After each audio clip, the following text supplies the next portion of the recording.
하나님 말씀 우리 함께 나누겠습니다. 마가복음 12장 31절 되겠습니다. 우리 한 절 같이 읽으시겠습니다. 자, 시작. 둘째는 이것이니 내 이웃을 내 자신과 같이 사랑하라 하신 것이 이보다 더 큰 계명이 없느니라. 아멘. 아멘. 지난 시간에는 자신을 사랑하라 하는 주제로 하나님 말씀을 전했습니다. 오늘은 나 자신을 사랑하는 구체적인 방법과 원리에 대해서 생각을 해보려고 합니다. 그 첫 번째는요, 하나님의 사랑을 받아들이는 것입니다. 너무나 쉬운 일이죠. 그런데 사랑이란 단어만큼 많이 들어왔으면서도 철저하게 왜곡된 단어도 별로 없을 것입니다. 우리는 눈만 뜨면 하루가 멀다 하고 슬프디 슬픈 비극적인 소식을 접하게 됩니다. 낳아주시고 길러주신 부모를 죽여버린 아들의 이야기를 듣습니다. 아내를 죽여버린 남편의 이야기도 듣습니다. 친구의 딸을 성폭행하고 살인한 다음에는 스스로 자살해버린 남성의 이야기도 듣습니다. 인격적으로 미성숙한 상태에서 남자를 만나 동거하다가 덜컥 임신하게 되자 불안과 두려움 속에서 지내다가 아이를 출산하자마자 유기해서 죽게 내버려둔 젊은 여성의 이야기도 듣습니다. 가히 마음이 병들어서 미친 세상이라고 해도 과언이 아닌 우리의 현실입니다. 어떻게 세상이 이렇게 변해버렸을까요? 사실은 아닙니다. 세상은 원래 그래 왔던 것입니다. 흉악한 범죄를 저지르는 악인은 특별히 이상한 타인이 아닙니다. 사실상 우리 자신의 감추어진 내면의 모습이기도 한 것입니다. 내 안에 잠재해 있던 악한 본성이 나쁜 환경과 사람과 조건을 만나게 되면 폭발해서 그와 같은 잔인한 행위를 범할 수도 있게 되는 것입니다. 세상이 이토록 악하고 타락한 것은 왜일까요? 그것은 참된 사랑의 실체를 경험하지 못하였기 때문입니다. 사랑은 받은 자만이 줄 수가 있고 그리고 경험한 자만이 나눌 수가 있는 것입니다. 진정한 사랑을 받아본 적이 없기 때문에 마음이 병들고 비뚤어진 채 왜곡된 삶을 살아가는 것이죠. 그래서 이 세상의 많은 사람들은 청년의 부패한 정욕을 사랑이라고 왜곡하는 것입니다. 부모의 그릇된 욕심을 자녀를 위한 사랑이라고 선전하는 것이죠. 심지어 어떤 경우에는 아파트에서 누군가 억울하게 죽어나간다 하더라도 나쁜 소문이 나서 아파트 가격이 떨어질까 봐 모른 채 하며 지나가는 이기심과 욕심을 교양 있는 시민의 삶이라 이렇게 치부하기도 하는 것입니다. 이처럼 사랑이 변질되는 이유는 무엇일까요? 그것은 모든 자연적 인간의 본성 속에 죄가 뿌리 깊이 박혀 있기 때문인 것입니다. 모든 죄 중에 죄는 어떤 행위나 도덕적인 죄 이전에 하나님을 거부하는 불신앙의 죄와 하나님 없이도 살 수 있다고 생각하는 교만이 우리의 부패를 가져오고 마는 것입니다. 안타까운 것은 죄로 부패한 인간의 마음은 아무리 훌륭한 교육으로도 법적인 강제로도 무력적인 위협으로도 종교적인 교화로도 그 무엇으로도 고칠 수가 없다는 사실입니다. 로마서 3장 23절은 말씀합니다. 모든 사람이 죄를 범하였기 때문에 하나님의 영광에 이르지 못하더라는 것입니다. 그리고 만물보다 거짓되고 심히 부패한 것이 인간의 마음이라고 성경은 말씀하고 있습니다. 모든 생명체는 그대로 두면은 부패의 방향으로 나아가는 것이 물리학의 법칙입니다. 음식물이 부패한 것을 생각해 보십시오. 너무나 잘 알지 않습니까? 나이가 들면서 육체적으로 정신적으로 노화 현상이 나타나지 않습니까? 저도 기억력이 많이 감퇴하고 육체적인 근력도 많이 소실되는 것을 실질적으로 느끼고 있습니다. 우리 교회를 지켜오셨던 많은 어르신들이 치매라든지 또 여러 가지 질병과 육체의 쇠약함으로 인해서 교회를 오지 못하는 이런 경우도 있지 않습니까? 자연 상태에서 모든 생명체는 부패의 방향으로 진전된다는 이 사실은 바로 인간의 죄가 가져온 부정적인 파급 효과가 얼마나 극심한지를 보여주는 한 예인 것입니다. 이 세상은 마치 술에 만취한 운전자가 브레이크 고장난 차를 과속으로 몰고 달리는 모습과 같다고 할 수 있습니다. 그 결과를 한번 상상해 보십시오. 끔찍하지 않습니까? 이처럼 죄로 오염된 세상은 파멸을 향해서 달려가고 있는데 과연 이 세상에 소망이 있을까요? 세상 자체에서는 그런 소망을 발견할 수 없다는 것이 우리의 절망이고, 그러나 하나님 안에서 새로운 가능성이 있다는 것이 우리의 희망이 되는 것입니다. 창세기 1장 27절 이하의 말씀에서는 하나님께서 당신의 거룩하신 형상대로 사람을 창조하시고 그 창조한 사람에게 세상의 관리를 맡기시면서 그들에게 복을 주신 것을 말씀하여 주고 있습니다. 이것은 하나님께서 우리를 창조의 사랑으로 사랑해 주셨다는 것을 말씀해 주는 구절입니다. 요한복음 3장 16절에서는 하나님께서 세상을 이처럼 사랑하셔서 독생자를 주셨으니 이는 그를 믿는 사람마다 멸망하지 않고 영원한 생명을 얻게 하려 하심이라 말씀하고 있습니다. 이것은 바로 구속의 사랑인 것입니다. 하나님께서는 우리가 아직 죄인 되었을 때에 예수님을 우리 위해 대신 죽게 하심으로써 우리의 죄를 용서하시고 죄의 권세로부터 자유하게 하시고 죄책감으로부터 벗어나게 하시고 하나님과 사랑의 교제를 나눌 수 있는 자녀로 삼아 주신 것입니다. 그래서 사랑은 어디 다른 곳에 있는 것이 아니라 아들 예수님을 보내주신 여기에 있는 것입니다. 요한일서 4장 9절 10절의 말씀 같이 읽어볼까요? 시작.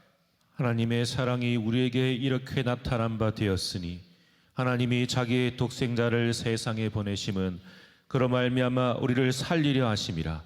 사랑은 여기 있으니 우리가 하나님을 사랑한 것이 아니요 하나님이 우리를 사랑하사 우리 죄를 속하기 위하여 화목제물로 그 아들을 보내셨습니다.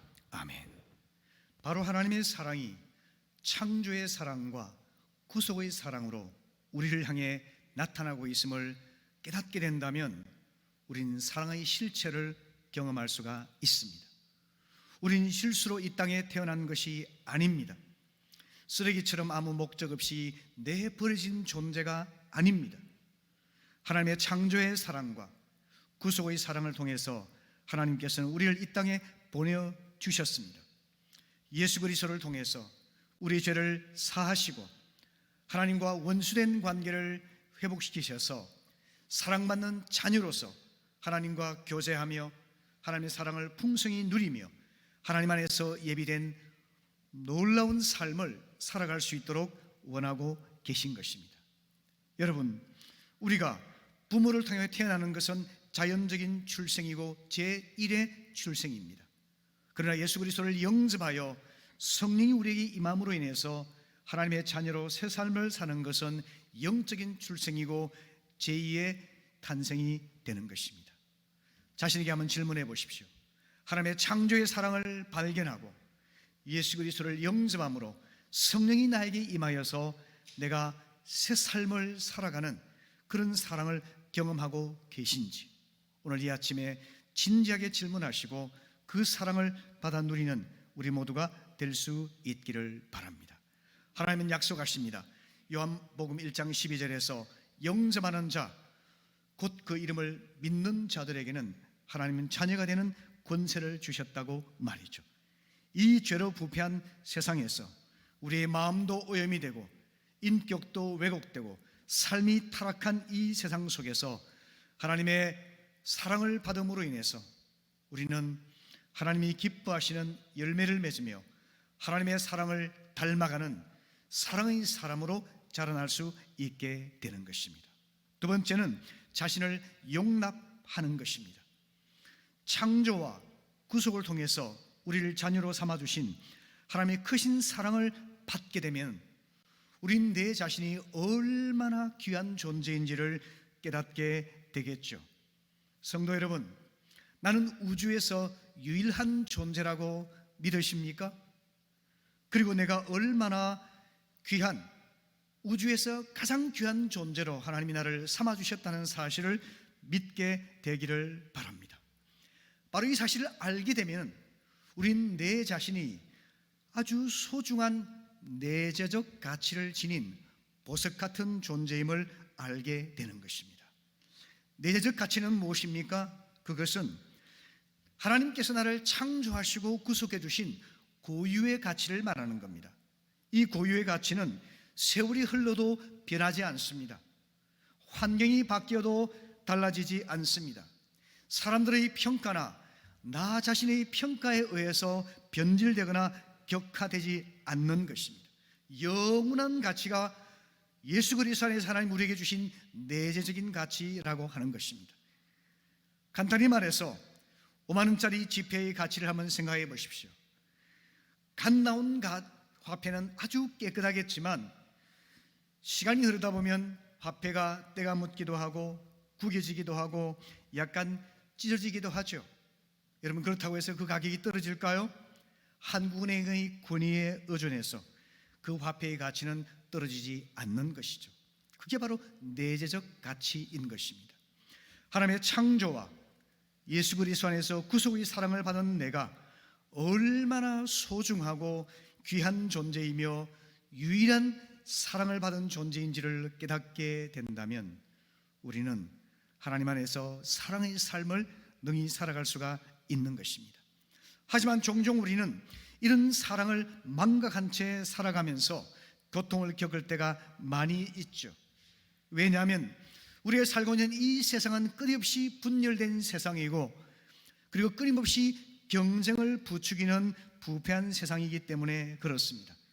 그래서 그 속에서 우리는 스스로 열등감을 느끼고 남들과의 끊임없는 비교 경쟁 속에서 지치게 마련인 것이죠. 자신의 외모에 대해서, 지능과 능력에 대해서, 나아가서 존재 자체에 대해서 부정적으로 평가하면서 나 인생이 비참하고 불행하다고 느끼기도 하고 쓸모없는 존재라고 느끼기도 하는 것이죠. 이처럼 열등감과 비교의식이야말로 우리 인생을 망치게 만드는 아주 강력한 독소라는 것을 알아야만 하는 것입니다. 이스라엘 백성을 출애굽시켰던 위대한 지도자 모세 잘 알고 계시죠? 그런데 이 모세는 깊은 열등감을 가진 사람이었습니다. 이스라엘 백성을 해방시키라는 하나님의 부르심에 선뜻 나서지 못한 채 그는 거절을 합니다. 무려 5번에 걸쳐서 하나님께 거절을 하죠. 저는 말주변이 없습니다. 저는 이끌 지도력이 없습니다. 저는 늙었습니다. 사람들이 저를 거부할 것입니다. 이와 같이 5번에 걸쳐서 거부를 할 때에 하나님께서는 참다 못해서 화를 내시면서 그 형 아론을 대변자로 세워서 이제 너를 도와줄 테니까 내 말에 따르라 이렇게 말씀하셨죠. 그래서 마침내 모세가 부족한 모습, 열등감을 가득 안은 그 모습 그대로 하나님 말씀에 순종하였을 때 하나님께서 그의 입에는 아론을 붙여주시고 그의 손에는 능력의 지팡이를 붙여주셔서 능히 출애굽의 위대한 역사를 이루신 것을 우리는 보게 됩니다.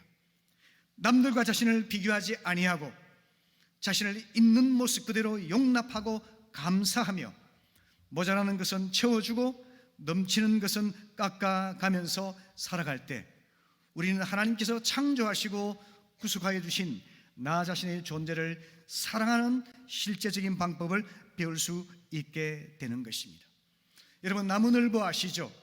나무늘보는 느리게 살아가는 동물의 대표적인 주자이죠.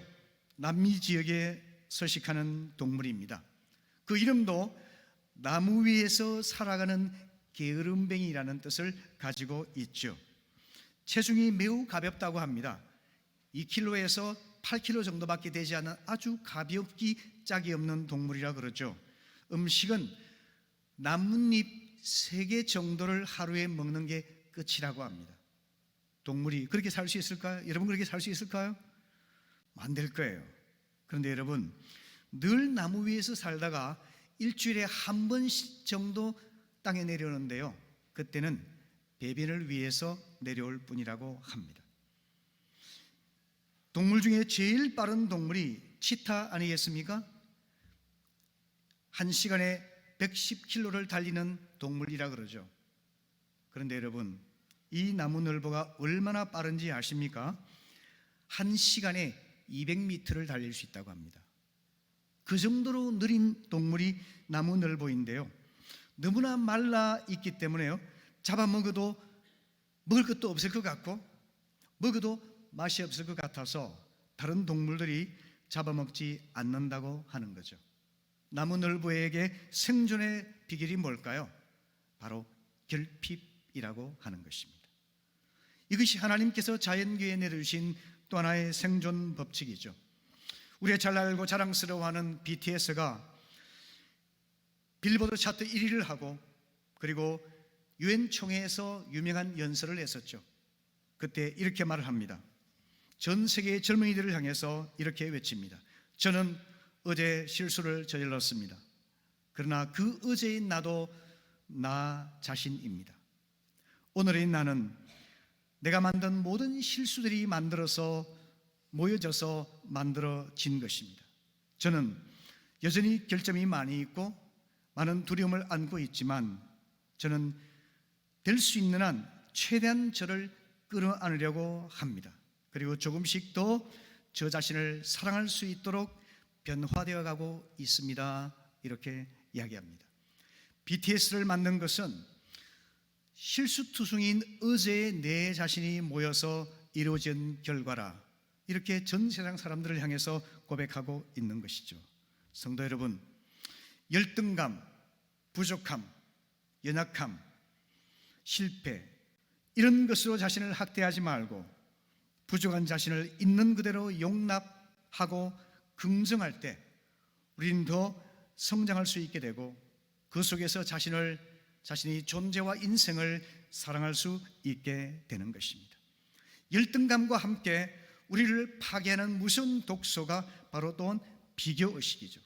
근데 여러분, 이 비교란 단어는요, 한자를 분석해 보게 되면 두 종류의 칼이 숨겨져 있습니다. 무엇을 암시하느냐 하면은, 비교는 나와 나 자신, 다른 사람에게 상처를 입히고 심지어 죽일 수도 있다는 것을 암시해 주고 있는 것이죠. 그만큼 비교가 위험한 독소를 안고 있다는 것입니다. 우리는 성경에서 마르다와 마리아 이야기를 잘 알고 있죠. 마르다는 부지런히 섬기기를 좋아하는 성향의 사람입니다. 마리아는 말씀을 듣고 예배하며 기도하기를 즐겨하는 영적인 갈망이 있는 사람이죠. 때로 우리는 마르다로서 마리아에 대해서 판단 정죄를 하기 쉽습니다. 마리아로서 마르다를 폄하하고 낮추기를 쉽게 할 수도 있습니다. 그러나 여러분, 우리가 참으로 하나님 안에서 자기를 사랑하고 남들을 사랑하며 공동체를 세워가는 원리는 비교하는 것을 버리고 내 기준에 따라서 판단 정죄하는 것을 버리고 각자의 성향과 삶의 방식을 존중하면서 함께 성장해 가는 것이죠. 하나님께서 그런 비교가 우리의 삶에 결코 유익하지 않다는 것을 일러주는 것입니다.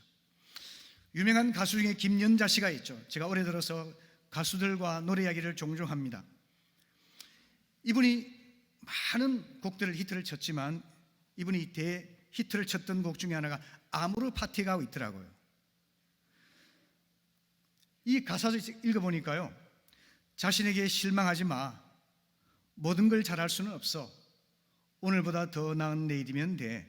인생은 지금이야. 아모르 파티야.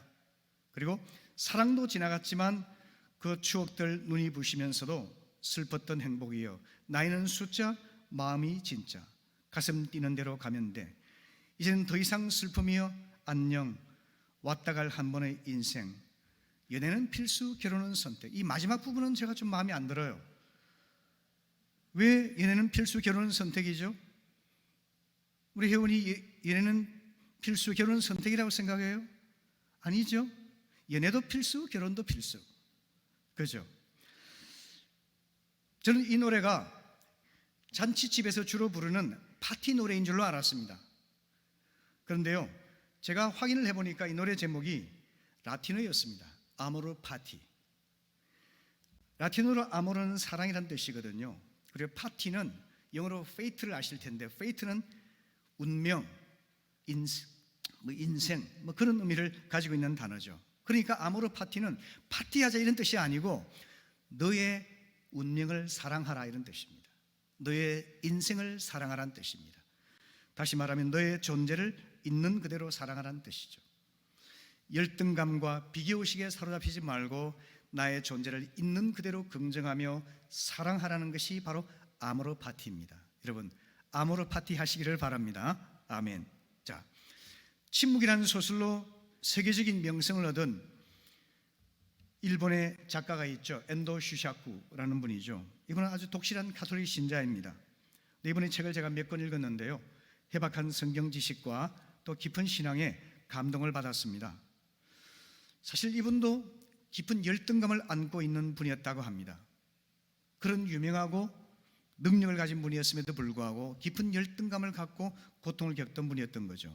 근데 이분이 남들에게 강하게 보이려고 일부러 애를 쓰지 아니하고 자신의 나약함과 부족함을 있는 그대로 노출하는 발상의 전환을 통해서 열등감에서 벗어날 수가 있었고 자신을 사랑하며 인생을 긍정할 수가 있었다 하는 이야기를 하는 것이 바로 나를 사랑하는 법이라는 책인데요, 한번 여러분 읽어보실 수 있기를 바랍니다. 우리가 하나님의 창조의 사랑 그리고 구속의 사랑을 통해서 나를 얼마나 사랑하셨는지를 믿음으로 받아들이게 되면은 나의 존재를 있는 그대로 수용하고 감사하며 그리고 긍정할 수 있게 되는 거죠. 부족함에 대해서 용납하고 긍정적인 면에서는 감사로 수용하면서 나의 존재를 사랑함으로 인해서 하나님 사랑으로 나를 사랑하는 그 놀라운 여정을 이어갈 수 있게 되는 것입니다. 마지막으로 세 번째는 과거와 결별하고 미래를 지향하는 것입니다. 이사야 43장 18절에서부터 20절 말씀 우리 같이 읽어보실까요? 자, 시작. 너희는 이전 일을 기억하지 말며 옛날 일을 생각하지 말라. 보라, 내가 새 일을 행하리니 이제 나타낼 것이라. 너희가 그것을 알지 못하겠느냐? 반드시 내가 광야의 길을 사막의 강을 내리니 장차 들짐승 곧 승냥이와 타조도 나를 존경할 것은 내가 광야의 물을 사막의 강들을 내어 내 백성 내가 택한 자에게 마시게 할 것임이라. 자, 이 본문에서 하나님께서는 놀라운 사실을 말씀합니다. 이전 일을 기억하지 말라고 말이죠. 달리 번역하자면 흘러간 일에 마음을 묶어두지 말라는 것입니다. 우리는 과거의 그 기억들, 과거의 경험들, 과거의 상처들 이런 것들에 우리 마음을 묶어두고서 한 발짝도 나오지 못할 때가 많이 있지 않습니까? 그렇게 하지 말고 하나님께서는 과거의 상처와 아픈 기억들을 세월의 강물에 흘려 보내라 이렇게 말씀하고 계신 거죠. 고통스럽고 불행한 과거의 경험을 안고 그 속에 갇혀 지내는 분들이 너무나 많이 있습니다. 어릴 때 부모로부터 학대를 당한 분도 있을 수 있습니다. 사람으로부터 지독한 인격 모독을 당한 사람도 있을 수 있습니다. 남들이 상상할 수 없는 난치병이나 불치병으로 고통당한 사람도 있습니다. 극한 가난 그리고 깨어진 가정 사이에서 상처받으며 자란 사람도 있고요, 돈이 없어서 하고 싶은 공부를 하지 못해서 늘 학력 컴플렉스를 안고 있는 사람도 있습니다. 성폭행의 피해를 입은 사람도 있고, 믿었던 사람에게 사기를 당해서 사업이 망하고 인생이 무너진 사람도 있습니다. 여러분, 이런 깊은 상처를 받고 마음에 분노와 원망이 가득한 채 하루하루를 그저 겨우겨우 버티며 살아가는 사람들도 있겠죠. 하지만 여러분, 오늘 하나님께서 말씀하십니다. 이전 일을 기억하지 말라고요. 분노와 원망 속에 살아가면서 과거에 갇혀 지내는 것은 나를 도둑질하고 죽이고 멸망시키려 하는 사탄의 관계라는 것을 깨닫게 하여 주시는 것입니다. 제가 예전에도 소개했었지만 오늘 이 주제에 꼭 들어맞기 때문에 다시 한번 말씀드리는 것을 양해하여 주시기를 바랍니다. 아울러서 처음 듣는 분들은 신선하게 들어주시기를 바랍니다. 깊은 산골 마을에 끔찍한 병이 돌았는데요, 어린아이와 어른 할 것 없이 마을 사람 전체가 신음을 하고 구토를 하게 되었습니다. 몇 주가 지나자 병이 더욱 퍼져서 여러 사람이 죽게 되었습니다. 병의 소문이 퍼지게 되자 지방자치단체에서 문제의 원인을 파악하기 위해서 전문가를 파견합니다. 전문가들이 사람들을 인터뷰를 하고 역학조사를 하고 마을 환경을 살핀 결과 원인을 발견하게 되는데요, 그것은 물이 오염되었다는 사실을 알게 된 것입니다. 마을은 산 위에 수원에서 흘러나오는 물줄기를 식수로 삼고 있었는데요, 상류를 거슬러 가보았지만 물이 오염된 원인을 찾을 수가 없었습니다. 겉으로 보기에는 문제가 없었던 것이죠. 마침내 잠수부를 동원해서 수중 탐색을 시도했는데요, 그 결과로 끔찍한 보고가 들어왔습니다. 그달한 어미 돼지와 새끼들이 수원 입구에 끼어 있었던 것입니다. 돼지들은 사고로 익사를 당한 후에 물 입구에 끼어서 썩어가고 있었던 것이죠. 그 때문에 원래는 수정같이 맑았던 샘물이었지만 사체에서 나오는 오염물질 때문에 물이 부패하게 되었던 것이죠. 그 부패로 인해서 사람들이 피부병이 생기고 속에 병이 생기고 그리고 심지어 죽는 결과까지 나오게 된 것입니다. 잠수부들이 죽은 돼지를 치우게 되자 물은 다시금 맑아졌습니다. 사람들은 건강을 회복할 수 있게 되었습니다.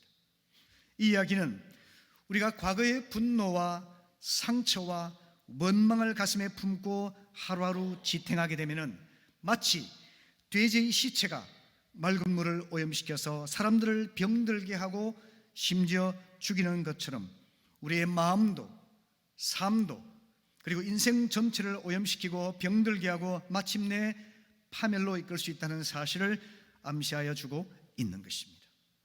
그래서 하나님께서는 과거를 기억하지 말라고 말씀하고 있는 것입니다. 과거로부터 벗어날 수 있는 중요한 해법이 뭘까요?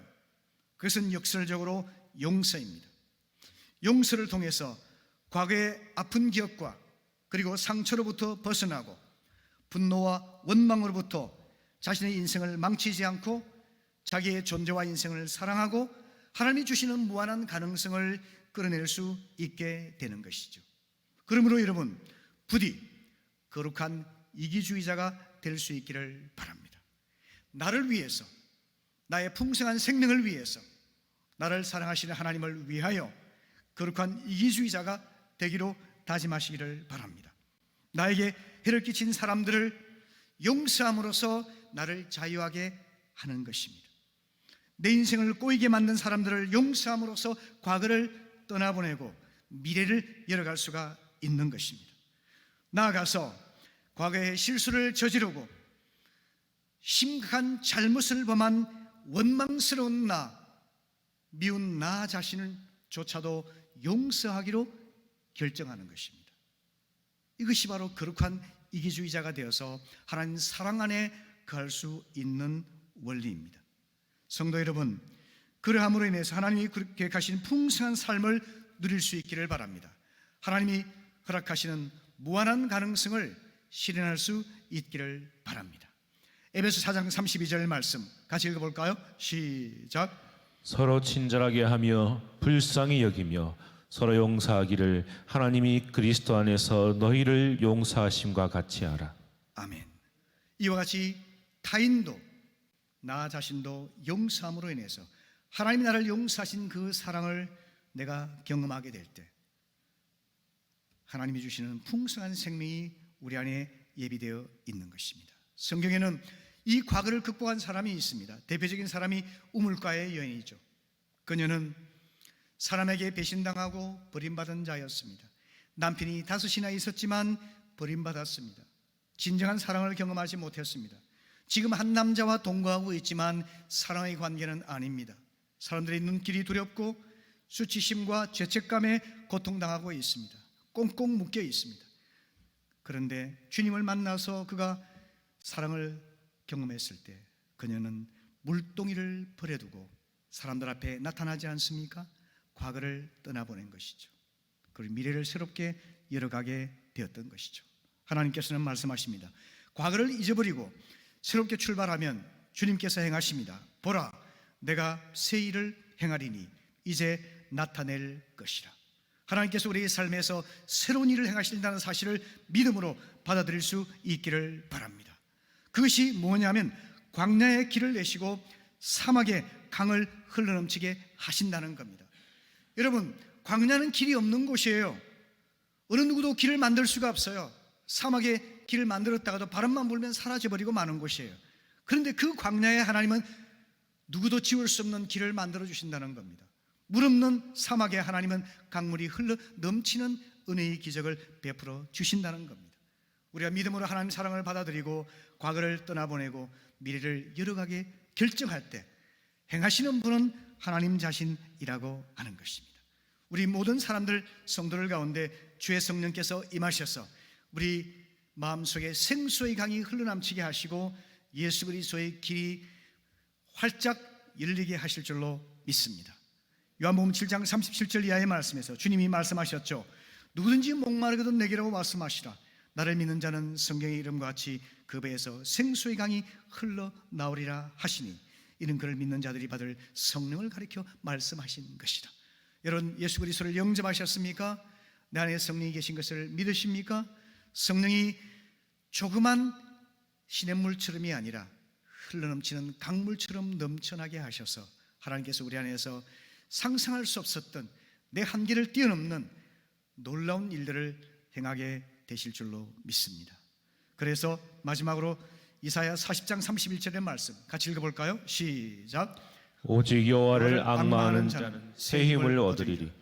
독수리의 날개치며 올라감 같을 것이요 다른 박질하여도 곤비치 아니하겠고 걸어가도 피곤치 아니하리로다. 아멘. 활력이 넘치는 삶, 유능한 삶, 소망이 넘치는 삶, 헌신의 삶을 살 수 있도록 하나님의 성령께서 우리 안에서 역사하시고 이제 하나님의 사랑을 풍성히 누리는 복된 생애가 되게 하실 줄로 믿습니다. 아멘. 말씀을 마무리하겠습니다. 성도 여러분, 하나님께서는 올해 나 자신을 사랑하는 구체적인 방법에 대해서 오늘 말씀해 주셨습니다. 하나님의 사랑을 믿음으로 받아들이시기를 바랍니다. 그리고 나 자신을 용납하기로 결정하시기를 바랍니다. 그리고 과거와 결별하고 미래를 새롭게 열어가시기를 바랍니다. 그래 하셔서 이제 한 주간 또 앞으로의 삶이 하나님의 풍성한 사랑 안에 거하며 누리고 그리고 그 사랑을 나누어가는 그런 삶이 되시기를 바랍니다.